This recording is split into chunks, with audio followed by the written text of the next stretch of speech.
This is AV SuperFriends Perspectives, a collection of interviews, discussions, and presentations from conferences, trade shows, and events that just don't fit either of the other two shows.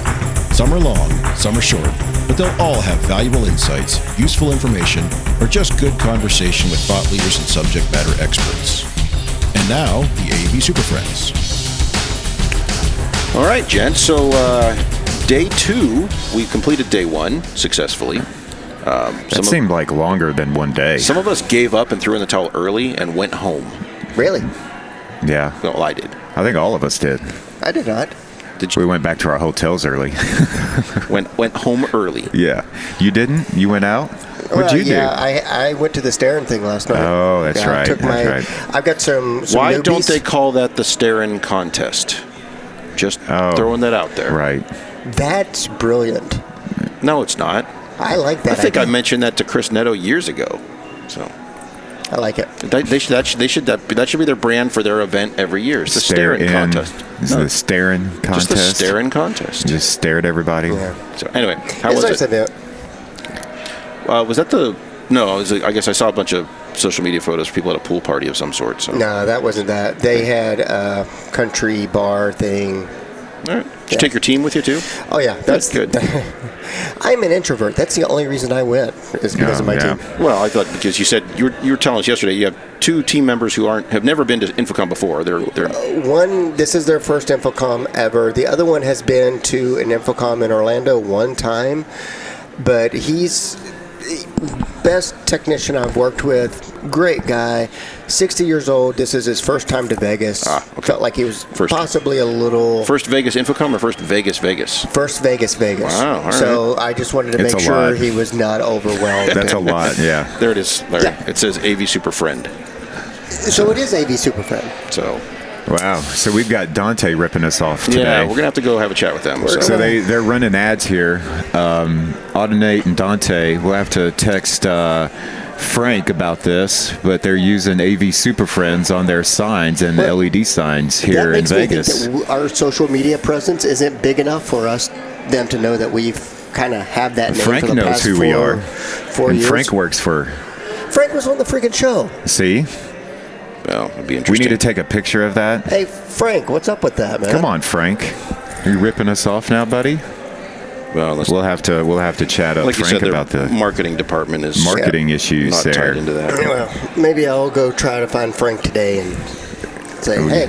Hey, man. What's up? Which hall is Dante in? Are they in Central or the outlier West Hall? I don't think they're know. in this one. I think, if I remember correctly, they are in Central. Yeah. So We'll have to visit the Dante booth today. That's kind of what I'm thinking. We stop by there. So, I thought I'd mention that since it came to mind here that InfoComm is split into 2 halls. It's not the first time that's happened, but they're separated.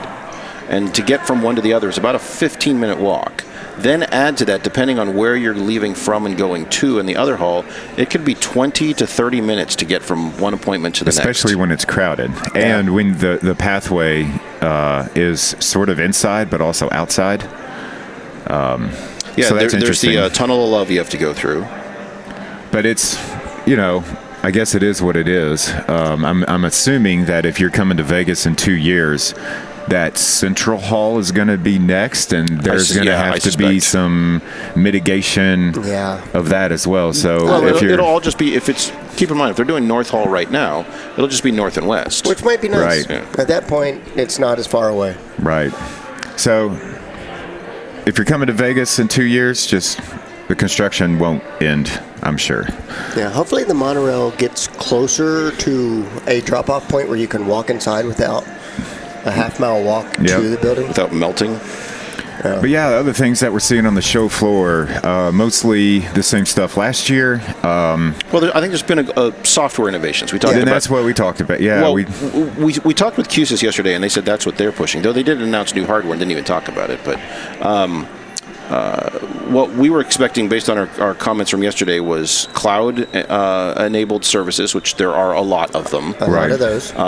AI-enabled, which we didn't see as much, but I didn't look at cameras, and I think that's where most of it's going to be. There is a lot of missing AI terminology on the show floor, to be honest. That's a good point. I think they pulled that back a little bit after all the negative feedback, where people were saying that's not AI. Maybe. I'm surprised that people are listening to that. I'm not seeing a lot of that verbiage, to be honest. I got a cold call last year from a reseller of some, I think it was video production or something like that. What? I only saw 121 by 9 monitor. I just thought of that. Well, I have not been over to West Hall yet, which is all the visual stuff. Oh, that's right.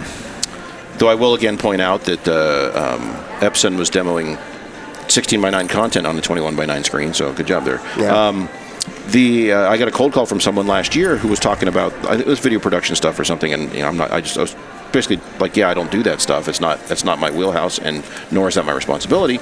And he was like, oh, okay, well, that's fine. Well, and then it's like his last hurrah. He said, well, we're going to be fully integrated with ChatGPT. I'm like, dude, you can't just throw out buzzwords like that and expect me to you know what? On second thought, I'll take 10. So it was a very weird play. But you're right. Last year, everything was AI. Yeah. And we're not seeing it as much this year. And maybe it's just that they dialed back on the marketing. It may be. Yep, There's the ad again. It does say superhero. That does say superhero. AV superhero. I'll let that one go. Sorry, we Frank, keep looking at a billboard. You're on the line, buddy. Yeah, I think it's worth stopping by. You're not even wearing a shirt, man. But where's your shirt? I tried to get a shirt. I wore my shirt yesterday. Your one shirt? I have a lot of dirty clothes right now. There's no laundry service in this hotel. This isn't a hotel. Well, we're in the convention center, but my hotel, there's no laundry service. You could make a good amount of money if you opened a booth on the floor and just did laundry. Like a washing machine and dryer. And we could get an exhibitor pass at that point. We could make money and get a whole to the booth of washer early. and dryers. Interesting. AI-controlled washers and dryers. AI-enabled washers and dryers, yes. Yeah. The AI will tell you when your laundry's ready. That I can't wash clothes in my hotel in Vegas. Oh, you can. You have a sink. You can do whatever you want. Ooh. They have laundry service, Justin. They don't. I called down. Really? They canceled that? I think so. I think COVID did it. Oh, I bet you're... Okay, interesting. Maybe COVID did it. Really? But I called down to the hotel. Westgate does not offer that, unless they're lying to me. They're lying to you. They're probably lying Maybe to me. they saw what floor you were on, and based on that... They're probably like, oh, it's Justin Rexy. Yeah, we're not washing his clothes. He's a dirty SOB. Not after that last time. So, let's see. What else did we see yesterday? So, a lot of software improvements to things. So, QSYS mentioned it. Sennheiser mentioned it. I think, was it Biamp for sure? Somebody was talking about where the stuff that's been shipping for a few years now has new features they've added, new firmware rollout, new feature rollout, which is always a nice play, especially when there's not a license fee attached to it yet. But I think we're seeing that as being an iterative iterative improvement, I suppose, where they're adding features or adding capabilities to things that didn't exist last year. More plugins, more updates, more features, more enhancements. Things are getting easier, but also more complex at the same time. That's really getting easier, which is awesome. Yeah, the one thing I came to find was my AI-controlled camera. I talked to several people in the industry. I kind of trust on this stuff, and they're like, yeah, it's not here yet.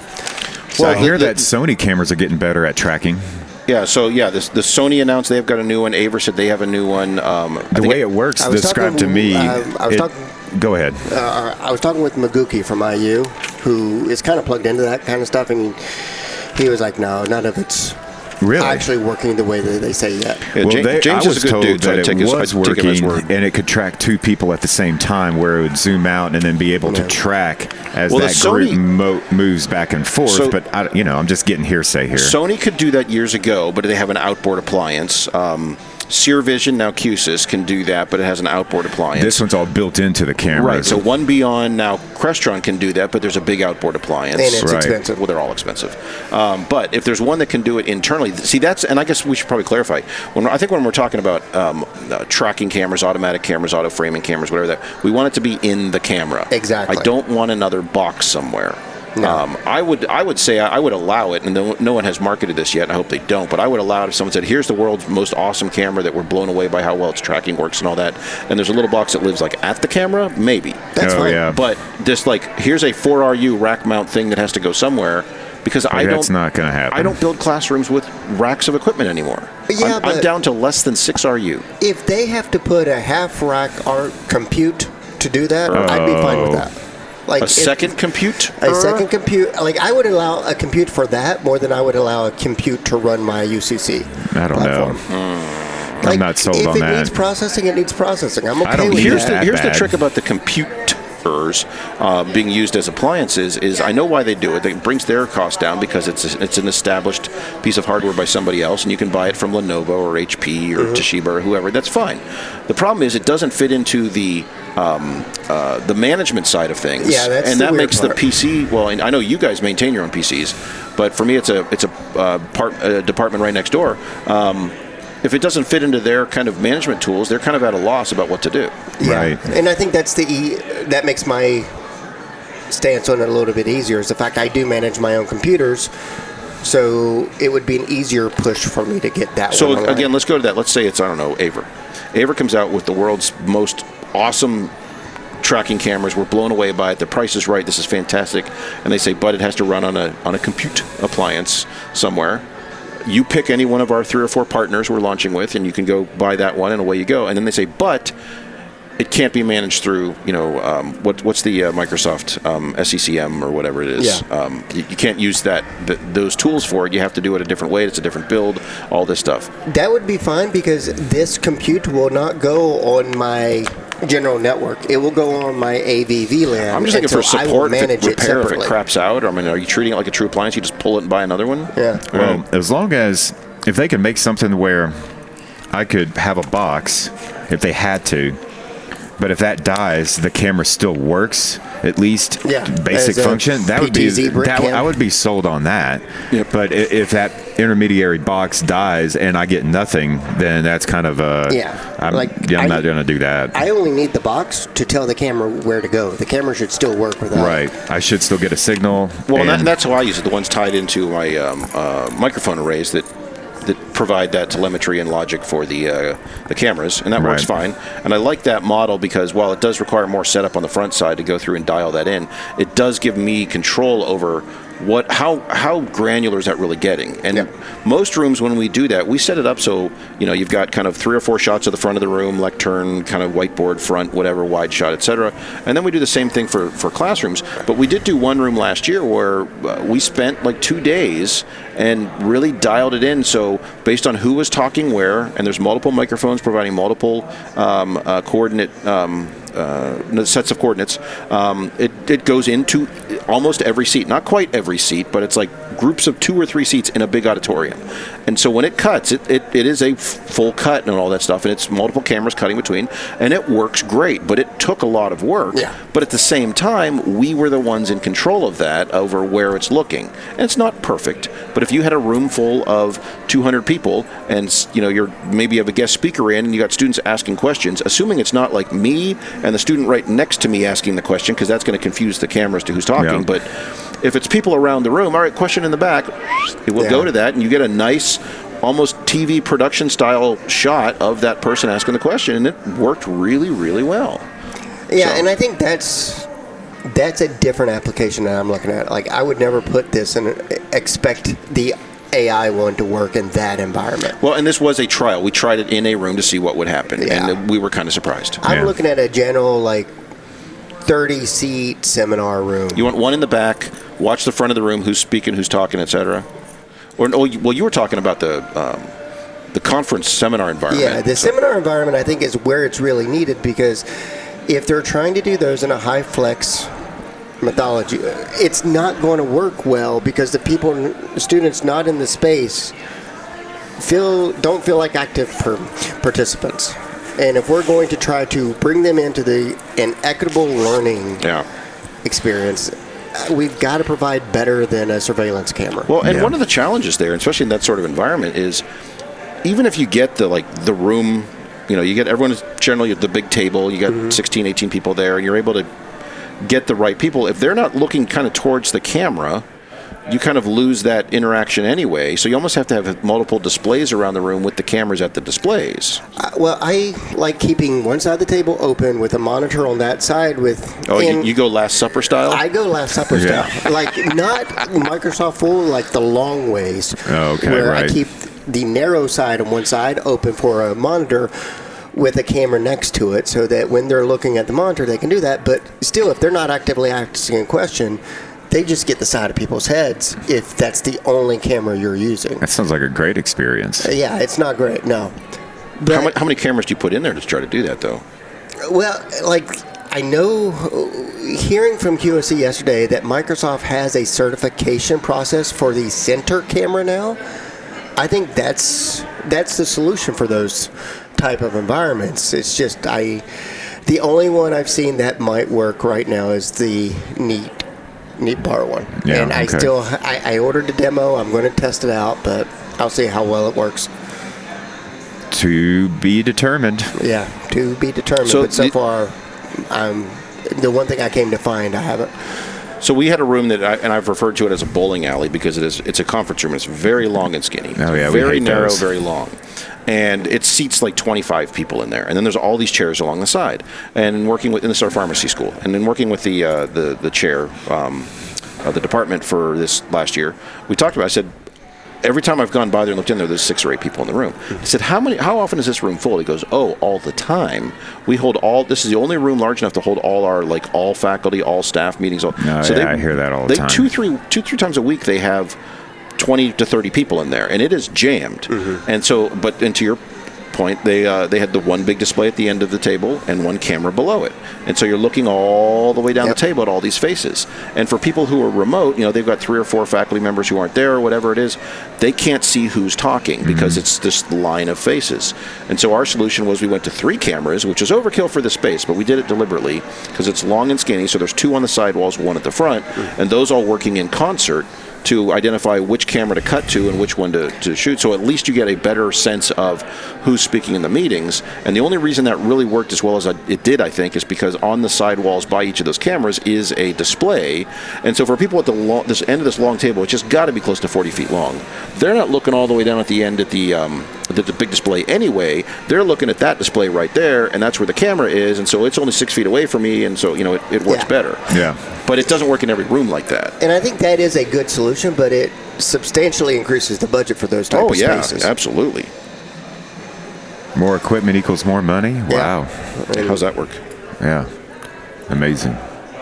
Other than that, did you see anything else? Well, you saw your mist. I want to go see Mist. that. So Larry's telling us about the mist. What's the mist? I hung by Draper's booth forever trying to get them to talk to me. They never would. Draper, why do you want to know about screens? Because I'm kind of annoyed that they took away the ones that was easy to install and replaced it with the one that sits flush against the wall.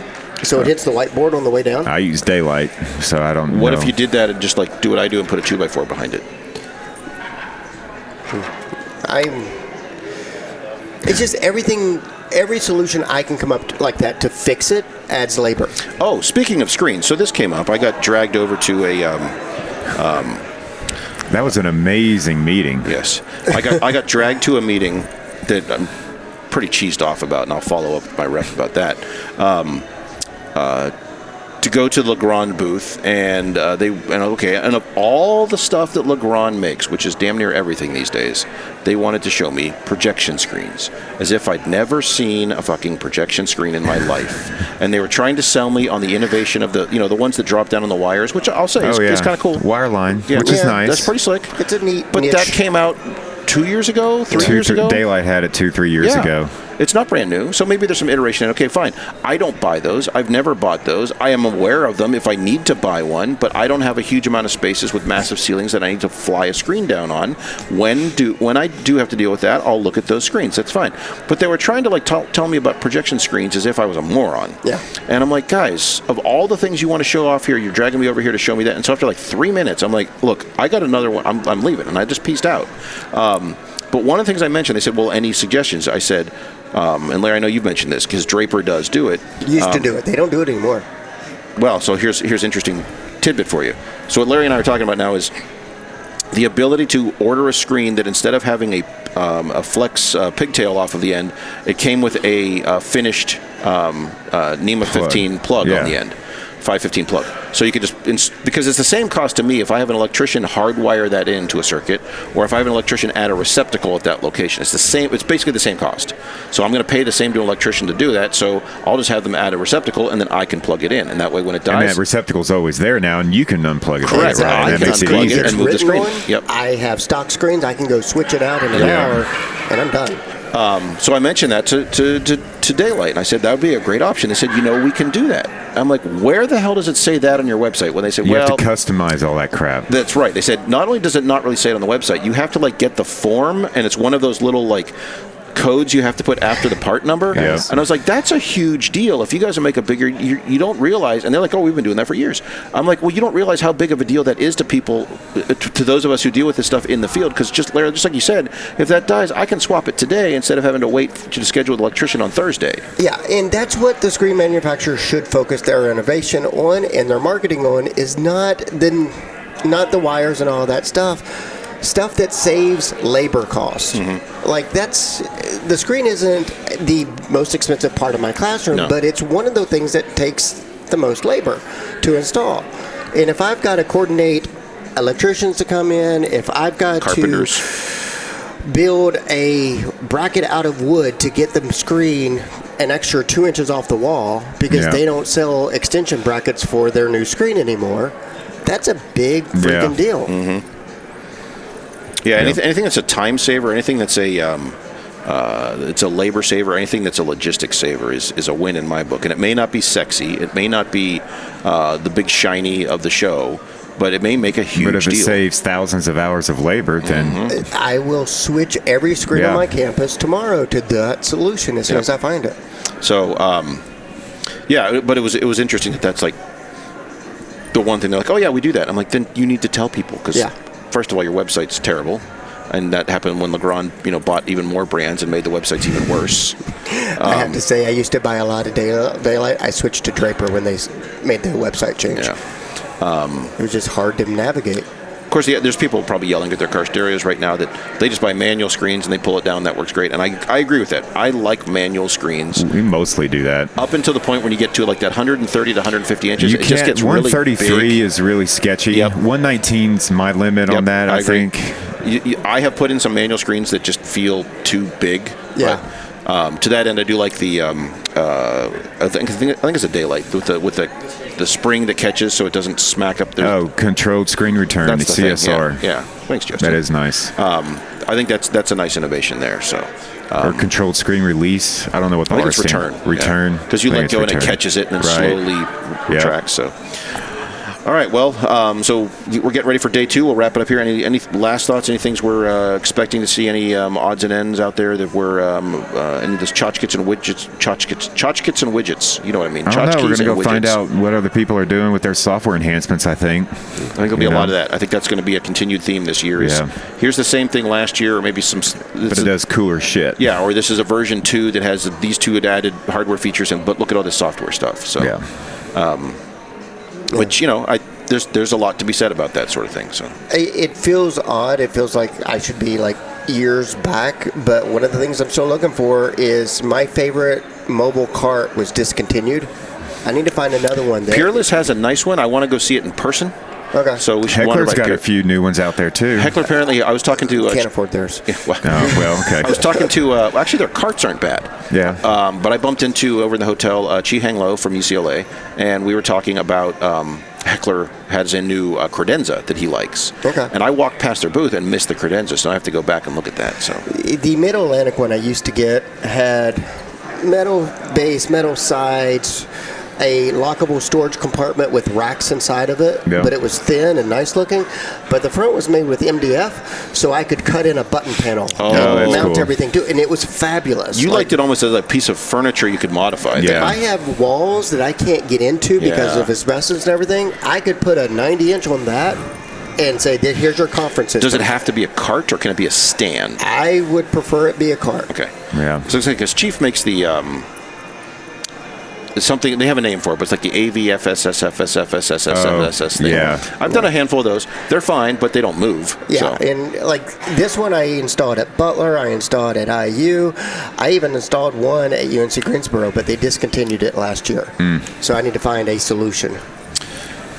Yeah, it's always interesting when they have something like that they don't replace with a direct replacement or something, or you'll find out that they only sold 20 a year and you were buying 10 of them. Bought all of them. Yeah. So, well, I think we're all looking forward to going over to West Hall to the Panasonic booth and seeing the now co-branded Mr. Yes. Yes, they're going to project on water, which sounds really stupid when you say that. But it's cool, kind of cool when you look at it. They were projecting fire on water yesterday, and my mind was blown. Blowing my mind, man. Wow. Why are they not just running a loop of Mr. I'm going to do that in every classroom when I get back. Very useful. Your climate is similar to mine. Yeah, you we will have can't spend that mold money everywhere. Yeah, well, that too. It's like a rainforest. Alrighty, well, we'll cut it here. We'll be back. We're going to grab some more recordings on the floor, and just so for you, those of you listening to these early in the week while we're still at InfoComm, because it's only 8:20 in the morning right now, so we're recording very early on these. We are going to be releasing our booth recordings, our booth visits, starting next week on, I think, Larry, is the plan on Monday? Is that what makes sense? Sure. Yes. Well, I mean, as opposed to the weekend. Do we want to wait until? Yeah, I would wait till Monday. So we'll target those to start coming out next Monday. But we will be releasing more shows like this that we're recording live from the floor this week. We're bookending each day, a morning show and an afternoon show about what we saw and what we're looking for and that sort of Today's stuff. bookend is at Computer Comforts? Yes, today is at Computer Comforts / HETMA during the HETMA happy hour. So come right next door to Computer Comforts, a HETMA Gold sponsor, and a good friend of the AV SuperFriends, and we'll be recording there and dragging people from the HETMA booth 30 feet away to come talk to us. So if you are listening to this right now and you're here, find us and we'll put you on the show. Yep. Absolutely. Alrighty. Well, I'm going to hit stop here. Well, that wraps up another episode of AV SuperFriends Perspectives. If you have a perspective to share, you can contact us with questions, topic ideas, or general complaints at mailbag@avsuperfriends.com. Nice work, everyone. Sharp broadcast. Really good. Everyone on the floor as well. Really a lot of hustle. I liked it. The opinions expressed by the AV SuperFriends are solely those of the individuals and do not represent their respective institutions, organizations, companies, or clients.